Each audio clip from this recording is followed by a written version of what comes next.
நடைபெறுகின்ற ஜனாதிபதி தேர்தலிலே தற்போது நாட்டில் தலைமையாக கொண்டிருந்த அவர்களை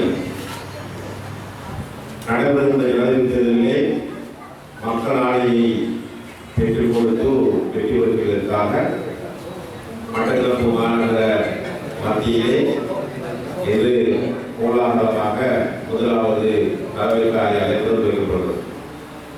இந்த தலைமை காரியாலயம் திறப்பதாவது எங்களோடு இணைந்து செயலாக்க ஒன்றுபட்டிருக்கின்ற மட்டக்களப்பு மாவட்டத்தில் இருக்கின்ற பல அரசியல் இயக்கங்களிலே முக்கியமாக தமிழ் மக்கள் எதிர்ப்பு கட்சியினுடைய செயலாளர் தலைவர்களை கொடுக்கிறார்களே அதோடு நீண்ட வரலாற்றை முதலாவது ஜனநாயக இயக்கமாக நாட்டை ஆட்சி செய்த யோகி கட்சியுடைய பிரதிகளாக வந்திருக்கின்ற மட்டக்களப்பு மாவட்டத்திலே பணியாற்றி கொண்டிருக்கிற அனைத்து யோகியுடைய அமைப்பாளர்களே பிரதேச மட்ட தலைவர்களே ஏனைய அரசியல் கட்சியினுடைய பிரதிநிதிகள் இந்த வியாழன் அவர்கள் கலந்து கொள்ளாவிட்டாலும் கூட அவரும் மட்டக்களப்பு மாவட்டத்தினுடைய ரணில் விக்ரமசிங்கே அவர்களுடைய வெற்றிக்காக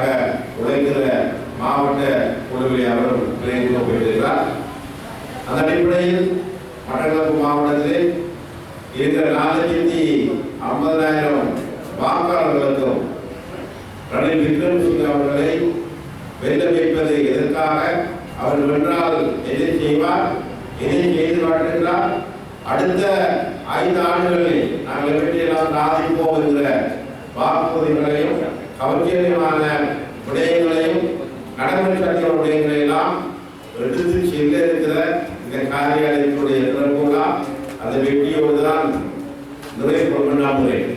அந்த அடிப்படையில் இங்கு கூடியிருக்கிற நாங்கள் வெற்றியை பற்றி பேசிக் கொண்டிருக்காமல் வெற்றியை சுவைப்பெறுவது எவ்வளவு இன்பப்பட்ட மறவோம். ஆனாலும் தேர்தல் வரும்பொழுது எங்களுக்கு எதிரான எதிர்கருத்துக்களும் ஆங்காங்கே எழும். அந்த கருத்துக்களை எல்லாம் முறையடித்து ஒரு பிரமாண்டமான வெற்றி அடைவதாக இருந்தால் ஒவ்வொரு தனி மனிதனுடைய மனங்களிலே மாற்றம் பெற வேண்டும். அந்த மாற்றத்தை உருவாக்குகிற ஒரு மையமாக மட்டக்களப்பு இந்த காரியாலயம் இயங்கும். அது சரியாக இயங்குவீர்கள் என்று நம்புகிறேன். இந்த கட்சியுடைய இந்த காரியாலயத்துடைய இணைப்பு தான் மட்டக்களப்பு மாவட்டத்தினுடைய வெற்றியின் அடிப்படையாக இருக்கும். ஆகையால் இந்த காரியாலய திறப்புலாவை சிறப்பாக செய்வதற்கு ஏற்பாடு செய்த இந்த காட்டின் உரிமையாளர் துவக்கம் இந்த பணிகளை செய்த அனைத்து தொண்டர்களுக்கும் கட்சியுடைய முக்கியத்துவம் நன்றி கூறுவதோடு உண்மையிலேயே இந்த ஜனாதிபதி தேர்தல் என்பது மிகவும் ஒரு நெருக்கடியான காலத்தில் வருகிறது. உங்களுக்கு தெரியும், இங்கே முதல் குறிப்பிட்டது போல கோட்டபாய ராஜபக்ச ஜனாதிபதி அவர்கள் நாட்டை பொறுப்பதற்கு பொழுது மிக பிரமாண்டமான உச்ச அதிகாரத்தோடு இருந்தார். கட்சிகள் இருந்தது, அமைப்புகள் இருந்தது. ஆனால் நாட்டிலே பாதுகாப்பு இல்லை என்ற அடிப்படையில் அவர் ஏவோம் இந்த அமுத்தமாக வந்தார். பின்னர் வந்த கோயிட்டொட்டு அதனோடு வந்த உடற்கட்டுப்பாடு பொருளாதார கட்சி எப்படியான சூறாவளியாக எங்களை எல்லாம் அடித்து கரை புரண்டு ஓடி மக்கள் அலுவலப்பட்டார்கள். இறுதியிலே அவர் ஓடித்தே நாங்கள் வந்தோம். இப்படியான ஒரு நாட்டை என்று உயர்த்தி கொண்டிருக்கிற வேளையிலே இந்த முயற்சியை தொடர்ந்து கொண்டு செல்லாமல் இருக்கலாம்.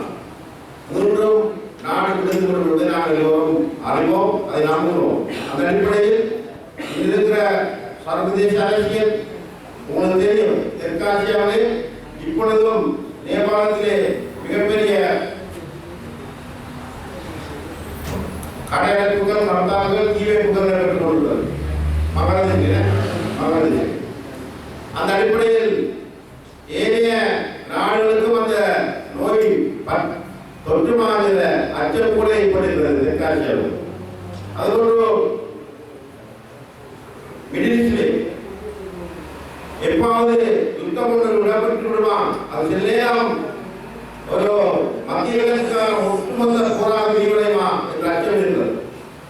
அப்படி நிலை ஏற்பட்டால் மீண்டும் நாங்கள் விரும்பியமான இன்னொரு பொருளாதாரத்தை சந்திக்க வருகிறோம். இப்படியான சிக்கலான சூழலே இந்த நாடுடைய கடந்த கால நிலைமையை கருத்தில் கொண்டு உள்ளாட்சி மன்றங்கள் இயங்காமல் இருந்த சூழல், மாகாண சபைகள் இயங்காமல் இருந்த சூழலே முதலாவது ஜனநாயக தெளிவாக நடைபெற இருக்கிற ஜனாதிபதி தேர்தலை நாங்கள் எதிர்கொள்ள போகிறோம். இந்த வெற்றிதான் எதிர்கால நாட்டுடைய நம்பிக்கையாகவும் எதிர்கால இளைஞர்களுக்கு நாங்கள் கொடுக்கிற நம்பிக்கையாகவும் நாங்கள் ஒவ்வொருவரும் இந்த மண்ணிலே நம்பிக்கொள் வாழக்கூடிய சத்திய தைரியத்தை கொடுக்கிற தேர்தலாக இருக்க போகிறது. அந்த அடிப்படையில் நேர்மையாக உறுதியாக உழைக்கக்கூடிய தலைவர்களாகவும் முக்கியமாக அறிவு ரீதியாக மிக அதிகமாக வாசிப்பு பழக்கத்தை சர்வதேச தொடர்பாளர்களை பொருளாதாரத்திலே உள்ள தலைவர்களுக்கு சிறப்பாக கண்டித்திருக்கிற ஒரு ஜனாதிபதியாக நாம் வழிநடத்தி கொண்டு பார்ப்போம். அதனால்தான் தமிழ் மக்கள் விடுதலை கட்சியும் முதலே நாங்கள் அறிவித்திருந்தோம் இந்த ஜனாதிபதி அவர்களை ஆதரிப்பதற்கு. அந்த அடிப்படையில் தான் தமிழ் மக்கள் விடுதலை கட்சியுடைய காரியாலயத்தில் வந்து அவர் சொன்னார்,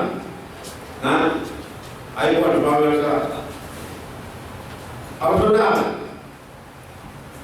இந்த நாட்டிலே ஒரே ஓடி போயிருக்கிற விடயங்கள் பற்றி எங்களுக்கு தெரியும். ஒரு நீண்ட அரசியல் வரலாற்றிலே இன முரண்பாடு காரணமாக மிக மோசமான நிலையை நாங்கள் சந்தித்துக் கொண்டிருக்கிறோம். இந்த நிலைமையை நாம் தீர்க்க வேண்டுமாக இருந்தால் நிச்சயமாக தமிழர்களுக்கு நம்பிக்கை அதிகாரப்பட வேண்டும். அதை மிக கூடிய அளவில் கொடுப்பேன் என்று சொல்லியிருக்கிறார். இவர் உங்களுக்கு தெரியும், இவருடைய சிறப்பம்சங்கள் பல இருக்கிறது. அவர் வெகுண்ட காலமாக தேர்தலை ஜனாதிபதியை போட்டு வெற்றி பெற முடியாமல் இருந்தவர். கடவுளுடைய அதிர்ஷ்டமும் காலத்துவம் அவருக்கு ஒரு பாராளுமன்ற உறுப்பினராக இருந்தபோது கொடுத்தது. அதுபோல் 2002ஆம் ஆண்டு விடுதலை புலிகள் பலமாக இருந்தபோது எங்களுடைய விமானத்தளம் தகர்க்கப்பட்ட பொழுதும் பொருளாதாரம் மிக மோசமாக வீழ்ச்சியடைந்த பொழுதும் இவர் பிரதமராக இருந்தார்.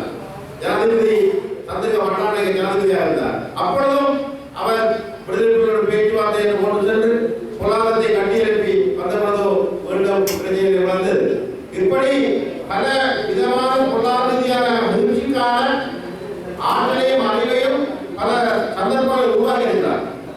அந்த அடிப்படையில் இதனோடு ஒட்டிய தமிழுடைய பிரச்சனையும் ஒற்றுமை உடன்படிக்கை போன்ற பல விடயங்களை கண்காணிப்பதற்கும் அமெரிக்க ராஜேந்திரனுடைய பேசி தமிழ் அதிகாரமாய் வழங்குவோம் என்ற பல உத்தரவாதங்களை வழங்குகிறார். இப்பொழுதும் இறுதியாக சம்பந்தனையா அவர்களுடைய மரண வீட்டிலே அவருடைய இறுதிக்கிரியிலே கூட அவருடைய சம்பந்தனையாவும் அதிகமான காலம் தமிழக பாடுபட்டிருக்கிறார். அந்த இலக்கை கூட அடைவது மிக முக்கியம். அவருக்காகவும் மக்களுக்காகவும் அதிகாரத்தை நான் செய்து கொடுக்க வேண்டும் என்று சொல்லியிருந்தார். அதுபோன்று கிழக்கிலே வடக்கிலே சொல்வது போல தெற்கிலேயும் இந்த பிரச்சனையை சரியாக நிறுத்தி என்பதை நாங்கள் பார்க்கிறோம். ஆனாலும் பல தலைவர்கள் அப்படி அல்ல வேறு விதமாக பேசியிருக்கிறார்கள். ஆனால் நாங்கள்